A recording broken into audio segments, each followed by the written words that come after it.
ধর্ম ব্যবসায়ীরা লেবাস, দাড়ি, টুপি, জুব্বা পরে ধর্ম ব্যবসা না করে তোমরা কর্ম করে খাও।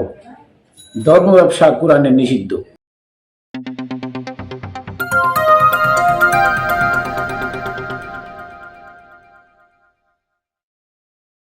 বিসমিল্লাহির রহমানির রহিম।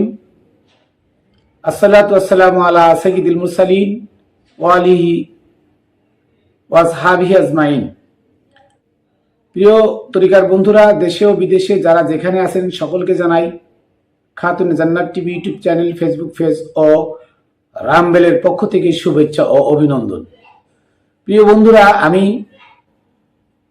সর্বপ্রথম আমার সালাম ও ভক্তি প্রেরণ করি আকায়ে নামদার তাজেদার মদিনা মুহাম্মদ মুস্তাফা আহমদ মুস্তাফা সাল্লাল্লাহু আলাইহি সাল্লামের পাক রওজায়, পাক কদমে, এবং শের খুদা আসাদুল্লাহিল গালিব মাওলা আলী আলাইহিস সালামের পাক কদমে, পাক রওজায়, এবং খাতুনে জান্নাত ফাতেমাতুজ জোহরা আলাইহিস সালাতু ওয়াস সালামের পাক রওজায়, ইমাম হাসান ও হুসাইন সাইয়্যিদা শাবাবি আহলিল জান্নাহ আলাইহিস সালাতু ওয়াস সালামের পাক রওজায়, এবং সুলতানুল আউলিয়া হযরত শাহ আলী বাগদাদী রাহমাতুল্লাহ আলাইহির পাক রওজায়, এবং আমার মুর্শিদ হযরত মানিক চাঁদ শাহ মাদ্দাজিল্লুহুল আলিয়া আলাইহিস সালাতু ওয়াস সালামের পাক কদমে।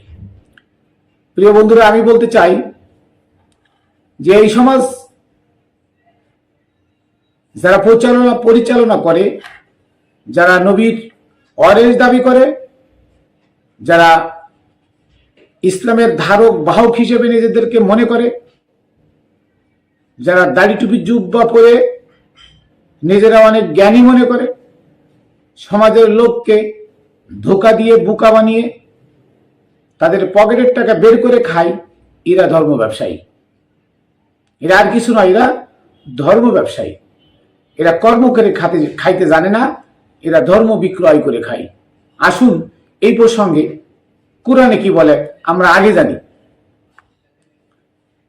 সূরা বাকারার 41 নম্বর আয়াত আল্লাহ বলছেন, লা তাশতারু বি আয়াতি সামানান কলিলা, যে তোমরা আমার নিদর্শনাবলীকে অল্প মুদ্রায় বিক্রয় করো না। তার মানে এই বিশ্বজাহান আল্লাহর কাছে সামান্য, তাই আল্লাহ বলছেন সামানান কলিলা, মানে অল্প পয়সায় বিক্রয় করো না। এই সমাজ আবার কিছু কিছু মোল্লা মুন্সি যারা তাবিজ বিক্রয় করে খায়, তারা বলে আল্লাহ বলছে অল্প পয়সায় বিক্রয় করতে নিষেধ করেছেন, অতএব বেশি দামে ছাড়া তাবিজ দেওয়া যাবে না। কি তাবিজ দেয়? স্বামী স্ত্রীর মিল মহব্বত, আর একজনের বউ ভাগায় আনবে, একজনের ছেলে আর একজনের মেয়ে ভাগায় নিয়ে যাবে, এই জাতীয় কিছু তাবিজ তারা বিক্রয় করে, আর বলে আল্লাহ বলছেন অল্প মুদ্রায় বিক্রয় করো না। নাউজুবিল্লাহ। আল্লাহ বলছে বিশ্বজাহান যদি তোমাকে দিয়ে দেয়, তার বিনিময়ে তুমি আমার নিদর্শন বিক্রয় করো না, কারণ নিদর্শন বিক্রয়ের মূল্য মানে বিক্রয় যোগ্য নয়। এটা সূরা 41 বাকারার 41 নম্বর আয়াত। আসুন সূরা বাকারার এরপরে দেখেন সূরা বাকারার 74-75 নম্বর আয়াত দেখেন। 74 নম্বর আয়াতে আছে আল্লাহ বলেন, ইন্নাল্লাযীনা ইয়াকতুমুনা মা আনজালাল্লাহু মিনাল কিতাব, যে নিশ্চয় যারা গোপন করে যে কিতাব আমি নাজিল করেছি। ইন্নাল্লাযীনা ইয়াকতুমুনা মা আনজালাল্লাহু মিনাল কিতাব, মানে আমি কিতাব থেকে, তার মানে কি লৌহে মাহফুজে সংরক্ষিত কিতাব থেকে যে কিতাব গাইডলাইন হিসেবে তোমাদের কাছে প্রেরণ করেছি, এইটা যারা গোপন করে, একতুমুন যারা গোপন করে, তারপর বলছে ওয়ায়াশতারুনা বিহি সামানান কলিলা, ওয়ায়াশতারুনা বিহি সামানান কলিলা, গোপন করে না শুধু, এটা অল্প মুদ্রায় বিক্রয় করে। গোপন করে না শুধু, এটা অল্প পয়সায় বিক্রয় করে। উলাইকা মা ইয়াকুলুনা ফি বুতুনিহিম ইল্লান নার, তারা আগুন ছাড়া আর কিছু খাইল না। কত বড় কথা দেখেন, যে যারা আমার নাজেলকৃত বিধান থেকে, যে বিধান নাজেল করেছি, মানে আমার কিতাব থেকে আমি যে বিধান নাজিল করেছি, এই বিধানকে যারা গোপন করে এবং এটাকে বিক্রয় করে অল্প পয়সায়, উলাইকা ওই সমস্ত ব্যক্তি, মা ইয়াকুলুনা ফি বুতুনিহিম নারা, মা ইয়াকুলুনা তা খাইলো না, ফি বুতুনিহিম তাদের পেটে, ইল্লা নার আগুন ছাড়া। তার মানে তারা তাদের পেটে যা খাইছে এটা তাদের পেটে আগুন ঢুকাইছে, আগুন ছাড়া অন্য কিছু তারা খায় নাই। মানে যারা কোরআন বিক্রয় করে খায়, ধর্ম বেচে খায়, তারা আগুন ছাড়া আর কিছু খাইলো না। কে বলছে? আল্লাহ বলছে। এবারে বলছে ওয়ালা ইকাল্লিমুহুমুল্লাহু ইয়াউমাল কিয়ামা, আর কিয়ামতের সময় আল্লাহ তাদের সাথে কথাও বলবেন না। ওয়ালা ইউযাক্কিহিম, তাদেরকে পবিত্র করবেন না।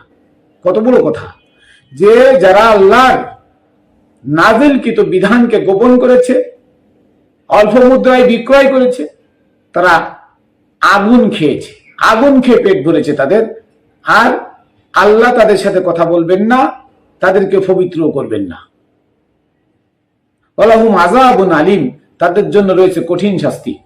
সূরা বাকারার 170 নম্বর আয়াত।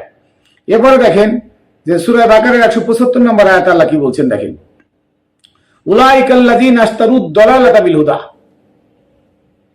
যারা এই ধর্ম বিক্রয় করে খেলো, আমার নিদর্শন বিক্রয় করে খেলো, তারা কি করেছে? উলাইকাল্লাযীনা আশতারাবুদ দালালাতা বিল হুদা, তারা হিদায়াতের পরিবর্তে পথভ্রষ্ট থেকে কিনে নিল। আল্লাহর বিধানকে বিক্রয় করে খাইলো, তারা হিদায়াতের পরিবর্তে পথভ্রষ্টতা কিনে নিল। তার মানে কি? আখিরাতের পরিবর্তে দুনিয়া কিনে নিল। এই মোল্লারা দুনিয়া কিনে নিল। ওয়াল আযাব বিল মাগফিরা, পরিত্রাণের বিপরীতে তারা শাস্তি ক্রয় করলো। পরিত্রাণ, মাগফিরা মানে পরিত্রাণ, পরিত্রাণের বিনিময়ে ওয়াল আযাবা বিল মাগফিরা, তারা পরিত্রাণের বিনিময়ে মানে বিপরীতে আযাব কিনে নিল, শাস্তি কিনে নিল। ফামা আসবারাহুম আলান নার, আগুনের উপর তারা কতই না ধৈর্যশীল। ফামা আসবারাহুম আলান নার, তার মানে আগুন জেনে শুনে তারা ধৈর্যের সাথে খাইতেছে। আল্লাহ কি সুন্দর কথা বললেন। এবার দেখেন এই ধর্ম ব্যবসায়ী কারা? আপনাদের প্রশ্ন জাগে যে মোল্লা মুন্সিরা এত যাবৎ কষ্ট করে এলেম কালাম শিখে তারা কি করে খাবে? হ্যাঁ, এই কথাটার প্রশ্ন, এই প্রশ্নটার উত্তর আমি দিই। এই প্রশ্নের উত্তর হচ্ছে যে একটা লোক এলেম কালাম শিখে এলেম বেসে খাইতে হবে, এর জন্য তো এলেম শেখা না। যে এলেম শিখছে, এলেম আবার শিখায় আর একজনকে বিক্রয় করে খাইতে হবে, এর জন্য তো এলেম শেখা না। এলেম শিখতে বলছে কে? কোরআনে তো বলে নাই। আল্লাহর নবী কোন স্কুলে পড়েছেন? কোন স্কুলে গেছিলেন? অথচ আল্লাহ বলছেন বুইস্তু ফিকুম মুআল্লিমান, আমি তোমাকে শিক্ষক হিসেবে প্রেরণ করেছি। এরপরে দেখেন কোন একজন সাহাবী দেখাইতে পারবেন একজন সাহাবী কোন ভার্সিটিতে লেখাপড়া করেছে? তাহলে তারা তো ধর্ম বিক্রয় করে খায় নাই, তারা তো ধর্ম প্রচার করেছে, বিক্রয় করে খায় নাই। এদেশে 360 জন ওলি আসছে, দেখাইতে পারবেন কোন ওলি ধর্ম ব্যবসা করে খাইছে? তাহলে যারা ইসলাম আনলে দেশে, তারা কেউ ধর্ম ব্যবসা করে খাইলো না। তুমি মোল্লা 3 ক্লাস পড়ে 7 বছর 8 বছর লেখাপড়া করে তুমি ধর্ম ব্যবসা করে খাবে? এটা আবার কোন দৃষ্টি, কোন সিস্টেম? হ্যাঁ, তুমি যদি এদেশের সরকারের, এদেশের গভর্নমেন্টের কোন গভর্নমেন্ট জব তুমি করে খাও, সেটা তোমার ধর্ম ব্যবসা না, সেটা তোমার ধর্ম ব্যবসা হবে না। কোনটা? অফিস আদালত, সরকারি অফিস আদালত যেখানে আছে, সেটা তোমার ধর্ম ব্যবসা হবে না। তুমি মসজিদে নামাজ পড়াও, মক্তবে একটু আরবি পড়াও, তার বিনিময় নাও। তুমি মিলাদ পড়াও, তার বিনিময় নাও। তুমি ঈদের নামাজ পড়াও, তার বিনিময় নাও। তুমি গরু জবাই করো, পশু হত্যা করো, তার বিনিময় নাও। তুমি ঝাড়ফুঁক দিয়ে টাকা নাও, তুমি মাদ্রাসা মসজিদ খুলে তার নামে কালেকশন করে ফেট ভরো, এটা ধর্ম ব্যবসা। এটা কি ধর্ম ব্যবসা? আর এটা যারা করে তারা জ্বলন্ত আগুন খাইলো, তারা জান্নাতের বিনিময়ে জাহান্নাম কিনলো, তারা হিদায়াতের বিনিময়ে পথভ্রষ্টতা কিনলো। তাদের সাথে আল্লাহ কথা বলবেন না, তাদের পবিত্রও করবেন না। কত বড় কথা! তাহলে এই ধর্ম ব্যবসায়ী কারা? এই সমাজে ধর্ম ব্যবসায়ী কারা? দেখেন, যারা আজকে বড় বড় কথা বলে, বড় গালে কথা বলে, আপনাদেরকে বলে কোরআন খবরদার, কোরআন ছুঁইবেন না। কোরআন ছুঁইবেন না ভালো কথা, কোরআন ছুঁইতে নিষেধ করে যে ছাপাখানায় কোরআন ছাপা হয় সেখানে হিন্দু, বৌদ্ধ, মুসলমান, খ্রিস্টান সবই আছে, তারা কি উজু করে কোরআন সই? আপনি বান্ডিং করতে দেখেছেন? এখন তো অটো বান্ডিং, আগে বান্ডিং করতে দেখেছেন? আমি দেখেছি পার মানে হাঁটুর নিচে কোরআন ছাপা রেখে বান্ডিং করে। আর আপনি কোরআনকে কাপড় দিয়ে মুড়ায় সুন্দর করে উজু করে বিনা উজুতে শোয়া যাবে না? তাহলে আরব দেশে আরবি ভাষার কাগজ রাস্তাঘাটে ডাস্টবিনে পড়ে আছে, তারা তো কিছু মাখায় না। এরা তো একটা গাইডলাইন, এটা ভাষা মাত্র। এটা মুর্দা কোরআন, এই কোরআনের কোনো ক্ষমতা নেই, এটা একটা গাইডলাইন। এটা দেখানো আছে এটা সোজা পথ, এটা বাঁকা পথ। এটা দেখানো আছে এটা লবণ পানি, এটা মিষ্টি পানি। এটাতে দেখানো আছে এটা জাহান্নামের দিকে নেবে, এটা জান্নাতের দিকে নেবে। এটা দেখানো আছে যেটা ভালো কাজ, এটা মন্দ কাজ। এটা দেখানো আছে যে এই পথ ধরলে তুমি মুক্তি পাবে, এই পথে যেও না, তুমি ধ্বংস হবে।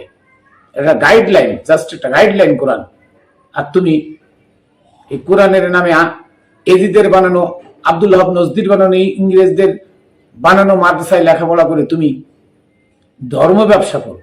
কোরআন মানো না, আবার কোরআনের অজুহাত দাও, আবার বলো আমরা নবীর ওয়ারিস। অতএব যারাই ধর্ম ব্যবসা করে, প্রিয় বন্ধুরা, প্রিয় দেশবাসী এবং বাইরে যারা আছেন, যারাই ধর্ম ব্যবসা করে তাদেরকে বয়কট করুন সমাজ থেকে। তাদের কোরআন বুঝিয়ে দিন। এই 3টা আয়াত দিলাম চ্যালেঞ্জ করে, এই 3টা আয়াত তাদেরকে বুঝাই দিন যে কোরআনে বলছে তোমরা যা করো এই ধর্ম ব্যবসা হারাম, এরা শিরিক, এরা আল্লাহ নিষেধ করেছেন। অতএব এই ধর্ম ব্যবসা থেকে কর্ম ব্যবসায় আসো, কাজ করে খাও। একজন মাওলানা 5 মিনিট নামাজ পড়ায়, তার যতটুকু সময় যায়, হাজার হাজার মুসাল্লি তার পিছনে নামাজ পড়ে, তাদেরও তো ততটুকু সময় যায়। মুসাল্লি যদি কর্ম করে কর্মের মাঝে এসে নামাজ পড়তে পারে, তা মোল্লা কেন কর্ম করে নামাজ পড়াতে পারে না? তার কারণ নামাজের 5 মিনিট নামাজ পড়ায় নির্ভর করে থাকতে হয় ফরের উপরে, যে আমাকে মাস গেলে বেতন দেবে, তাই দিয়ে আমি চলবো। বসে বলে খাইতে নিষেধ করেছে আল্লাহ। তুমি কর্ম করে খাও, মেহনত করে খাও।